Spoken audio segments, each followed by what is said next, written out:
تو جب بھی کوئی بھی آپ کو آپ کی کسی غلطی پر تنبیہ کرے تو قرآن کے الفاظ ہیں کہ وَإِذَا قِيلَ لَهُ اتَّقِ اللَّهَ أَخَذَتْهُ الْعِزَّةُ بِالْإِثْمِ.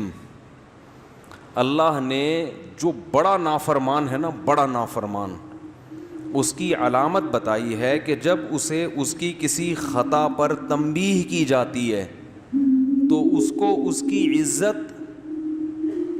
عزت نفس، اس کی سیلف ریسپیکٹ جو ہے نا، وہ اس کو اس گناہ پہ اور مضبوط کر دیتی ہے، یعنی وہ انا کا مسئلہ بنا لیتا ہے. بات آ رہی ہے سمجھ میں؟ تو اللہ نے فرمایا فَحَسْبُهُ جَهَنَّمْ. یہ بھی قرآن کا انداز ہے. فرمایا یہ نہیں کہ ایسا شخص جہنم میں جائے گا، یہ بھی نہیں، فرمایا اس کے لیے جہنم کافی ہے.